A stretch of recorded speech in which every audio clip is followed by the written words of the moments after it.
Hello दोस्तों, मैं आपका दोस्त आपका टीचर आदित्य सर। आज हम लोग देखेंगे BHU BCom एंट्रेंस 2020 का पेपर का पार्ट 4, जिसमें हम लोग देखेंगे क्वेश्चन नंबर 76 से लेके क्वेश्चन नंबर 100 तक।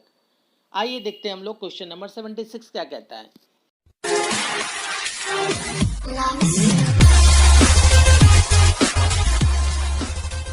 क्षैतिज विश्लेषण क्या कहलाता है? तो क्षैतिज विश्लेषण जो है वो गतिशील विश्लेषण कहलाता है। इसका हो जाएगा ऑप्शन नंबर फर्स्ट। नंबर 77 तुलनात्मक विवरण प्रारूप है। क्षैतिज विश्लेषण का, लंबवत विश्लेषण का, क्षैतिज तथा लंबवत विश्लेषण दोनों का, या तीनों में से कोई नहीं। बताइए क्या होगा? हॉरिजॉन्टल विश्लेषण, ऑप्शन नंबर 1 सही का। क्वेश्चन नंबर 78 लंबवत विश्लेषण एक कंपनी के वित्तीय समंकों का प्रयोग करती है। जब भी हम लोग वर्टिकल एनालिसिस यूज करते हैं तो एक वर्ष के डाटा का कंपेयर करते हैं। Option number second. Question number 79 निम्नलिखित में से कौन सा कथन सत्य है? तरलता अनुपात एक संस्था की दीर्घकालीन शोधन क्षमता का माप है। गलत है ये तो।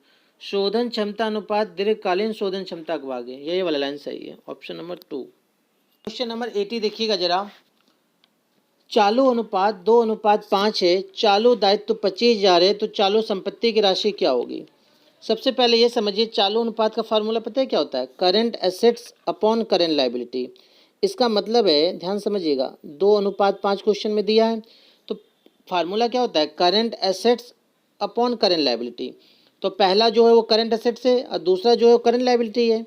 और क्वेश्चन में बोला गया है कि चालू दायित्व जो है 25,000 है, तो चालू दायित्व के नीचे 25,000 लिखिए। तो पूछा है चालू संपत्ति क्या होगी, तो बताइए 5 जो है वो 25,000 के बराबर है। 5 25,000 के बराबर है, तो 2 किसके बराबर होगा बताइए? 5 25,000 के बराबर है, तो 2 कितने के बराबर होगा बताइए? 10,000 के। अगर आपको नहीं समझ में आया 10,000 कैसे आया तो कैसे करेंगे? लिखिए 25,000 बटे में 5 गुणे 2। ठीक है, 25,000 बटे में 5 गुणे 2 सॉल्व कर लीजिए, आपका आ जाएगा answer 10,000, option number 3। Question number 81 सकल लाभ अनुपात क्या होगा?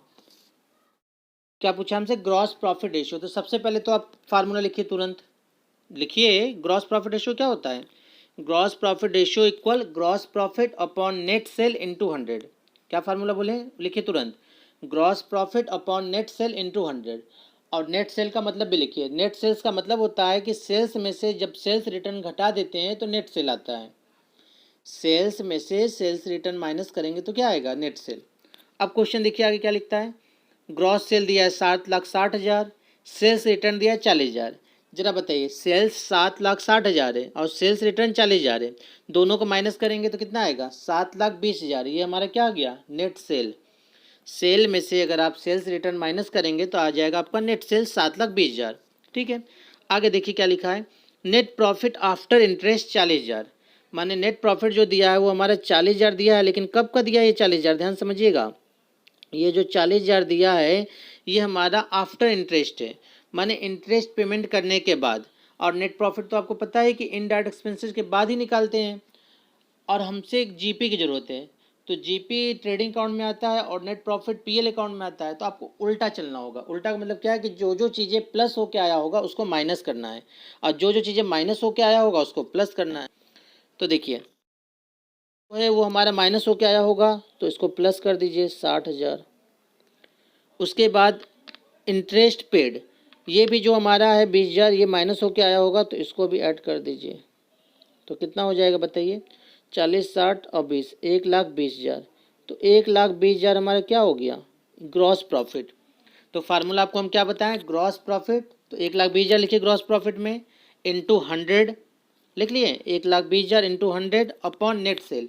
नेट सेल अभी निकाले थे कितना? 7,20,000। कैसे आया था? 7,60,000 में से 40,000 माइनस करके। तो लिखिए 1,20,000 इंटू 100 अपॉन 7,20,000। इसको जब सॉल्व करेंगे तो आपका आ जाएगा 16.67%, option number first. Question number 82 कर्मचारियों को और की ओर से किया गया नगद भुगतान फाइनेंसिंग एक्टिविटी है, इन्वेस्टिंग एक्टिविटी, ऑपरेटिंग एक्टिविटी की नन ऑफ 3? हमारा ऑपरेटिंग एक्टिविटी। क्वेश्चन नंबर 83 परिचालन से रोकर होगी, cash from operation will be. ये बोला गया है कि इस ऑपरेशन से हमारे पास कितना कैश आएगा। ठीक है, तो जरा देखिए क्या क्या बोला गया। पहले total sale 5 lakh, credit sale 2,25,000।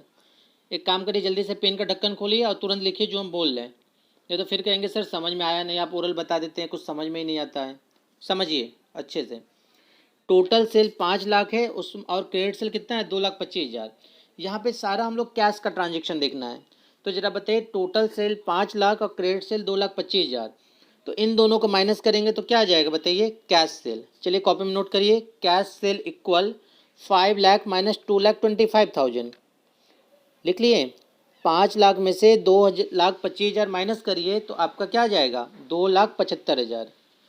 5 lakh minus 2,25,000 कितना आया बोलिए, 2,75,000। ये क्या आ गया आपका, कैश सेल। इसी तरीके से आप परचेज का भी करिए। लिखिए, cash purchase equal 2,48,000 minus 1,08,000। Question लिखा है ना, टोटल परचेज 2,48,000 और क्रेडिट परचेज कितना है 1,08,000। तो 2,48,000 में से 1,08,000 माइनस करिए। माइनस किए, बताइए कितना आया, 1,40,000। ये हमारा कैश परचेज आ गया। क्वेश्चन में आगे लिखा है कैश ऑपरेटिंग एक्सपेंसेस 40,000। खर्चा हमारा कितने का हुआ है, 40,000 का।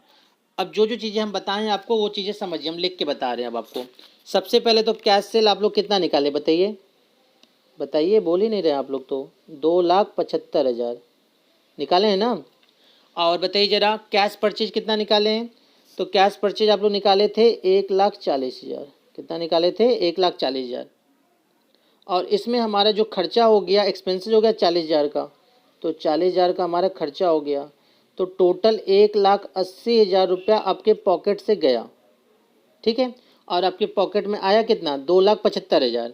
तो 2,75,000 में से आप 1,80,000 को माइनस कर दीजिए।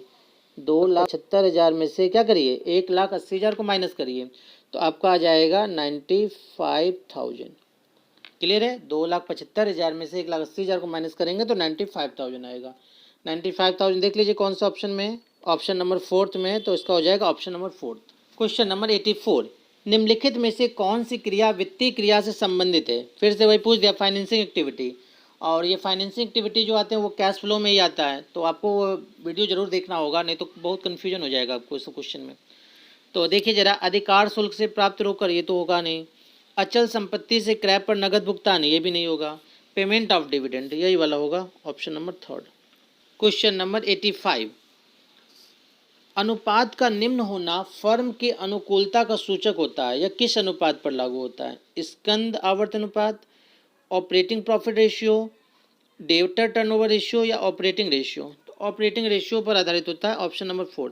रीजन भी समझिएगा, जैसे ऑपरेटिंग रेशियो मान लीजिए आपका 20% है, तो इसका मतलब क्या हुआ कि प्रॉफिट कितना होगा, 80 रुपये का।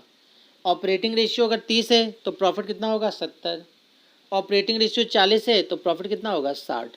माने जैसे जैसे ऑपरेटिंग रेशियो घटता है प्रॉफिट बढ़ता है, और प्रॉफिट जैसे ही बढ़ेगा तो उसी को तो अनुकूल होगा। ठीक है।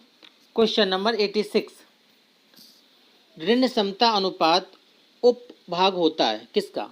चारों ऑप्शन रीड करिए, इन चारों में से होता है ऑप्शन नंबर 2 का, दीर्घकालीन शोधन क्षमता। क्वेश्चन नंबर 87, निम्नलिखित में से कौन रोकर का बाह्य प्रभाव नहीं है, स्टॉक में वृद्धि, पूर्णदत्त में व्यय में वृद्धि, अदत्त व्ययों में वृद्धि या प्राप्य बिलों में वृद्धि। अदत्त व्यय में कोई पैसा वैसा जाता नहीं है, ठीक है ना, क्योंकि अदत्त व्यय में वृद्धि होना का मतलब क्या है, किसी का पैसा बकाया किए, पैसा तो पेमेंट करेंगे नहीं, जब पेमेंट ही नहीं करेंगे तो कैश आउटफ्लो ही नहीं होगा, ये पूछा है हमसे। क्वेश्चन नंबर 88, परिचालन क्रियाओं से रोकर की गणना करने में किन मदों को शुद्ध लाभ में नहीं जोड़ा जाता, interest and dividend received, transfer to reserve, discount on issue of share, loss on sale of fix assets. तो किसको नहीं जोड़ा जाता ये पूछा, इंटरेस्ट एंड डिविडेंड को नहीं जोड़ते और सब तो जोड़ते ही हैं। पहला ऑप्शन हो जाएगा इसका केवल 1। क्वेश्चन नंबर 89, यदि एक मशीन का क्रय किया जाता है तो AS3, देखिए वही आगे कैश फ्लो स्टेटमेंट AS3 के अनुसार किस प्रकार दिखाया जाना चाहिए। जब भी मशीन परचेज कर रहे हैं तो इसको हम लोग बोलते हैं इन्वेस्टिंग एक्टिविटी।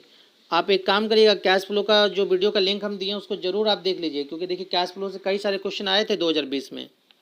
क्वेश्चन नंबर 90, समान आकार वाले लाभ हानि विवरण का मुख्य उद्देश्य होता है, बताइए इन चारों में से कौन सा होगा, बताएंगे कि क्या करेंगे। बता दें हम, थर्ड होगा इसका आंसर। क्वेश्चन नंबर 91, सेबी के कार्यों में सम्मिलित है। सबसे पहले तो सेबी का पूरा नाम क्या होता है बताइए? Security and exchange board of India. SEBI का मुख्यालय कहाँ है बताइए? मुंबई में। इसकी स्थापना कब हुई थी बताइए? अच्छा, कमेंट बॉक्स में जवाब देंगे। हाँ, कमेंट बॉक्स में जवाब इसका जरूर दीजिएगा कि सेबी की स्थापना कब हुई थी। सेबी से क्वेश्चन एक आते ही आते हैं, बहुत इंपॉर्टेंट क्वेश्चन है। चलिए, जो क्वेश्चन पूछा था उसके बारे में डिस्कस करते हैं। सेबी के कार्य में सम्मिलित है मर्चेंट बैंकर का पंजीकरण, ये तो है। प्राथमिक एवं द्वितीय बाजारों का नियमन करना, ये भी है। विनियोक्ताओं की सुरक्षा प्रदान करना, ये भी है। सारे ही हैं, ऑप्शन नंबर डी हो जाएगा। क्वेश्चन नंबर 92, निम्नलिखित में से प्रतिभूति बाजार की कौन सी कुप्रथा है? मूल्य में हेराफेरी, ये तो है। भेदिया व्यापार, ये भी है। समाधान में देरी, ये भी है। सारे ही हैं, option number fourth. Question number 93, who is not a player of primary market. इसमें ये पूछा गया हमसे प्राथमिक बाजार के कौन खिलाड़ी नहीं है। तो पहले तो ये आप पता करिए कि प्राइमरी मार्केट के कौन कौन से प्लेयर होते हैं, तब ना आप पता कर पाएंगे कौन नहीं है। चलिए नोट करिए कौन कौन से प्राइमरी मार्केट के प्लेयर हैं। Merchant banker, registrar, under writer and broker, collecting and coordinating bankers, other agency like printer, advertisers and mailing agency. इसके अकॉर्डिंग अब बताइए कौन सा होगा? मर्चेंट बैंकर तो है, अंडर राइटर भी है, रजिस्ट्रार भी है, कौन सा नहीं है? सट्टेबाज, ऑप्शन नंबर 4।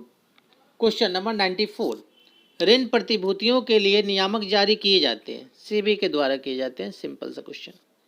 क्वेश्चन नंबर 95, एक प्रतिभूति को खरीदना चाहिए जब, बताइए कोई भी चीज़ हम कब परचेज करते हैं?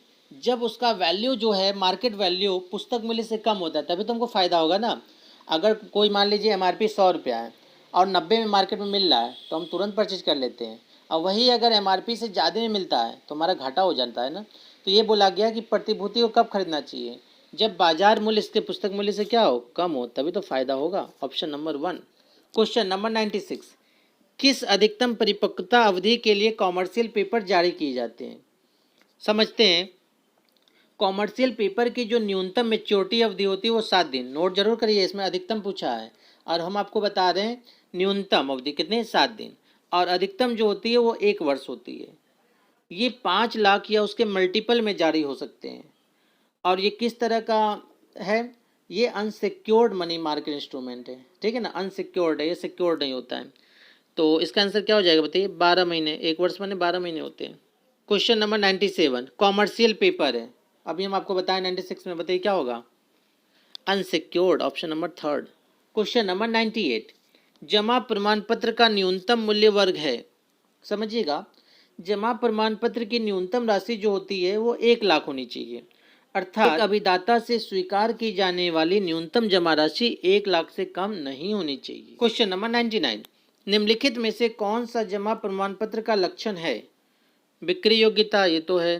तरलता, ये भी है। हस्तांतरणीयता, ये भी है। सारे ही हैं, ऑप्शन नंबर 4 हो जाएगा। क्वेश्चन नंबर 100, ट्रेजरी बिल का कौन सा गुण नहीं है? समझिएगा जरा ट्रेजरी बिल के बारे में। ट्रेजरी बिल जो है वो वित्तीय साधन है। इसे मुद्रा एवं पूंजी बाजार में उपयोग किया जाता है।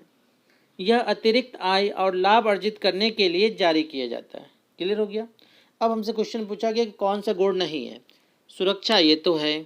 तरलता, ये भी है। कम प्रत्याय, यही वाला नहीं है। ऑप्शन नंबर 3 हो जाएगा इसका। इस तरीके से आज की क्लास में हम लोग टोटल 25 क्वेश्चन डिस्कस किए हैं। इसके आगे क्वेश्चन हम लोग नेक्स्ट क्लास में देखेंगे। धन्यवाद।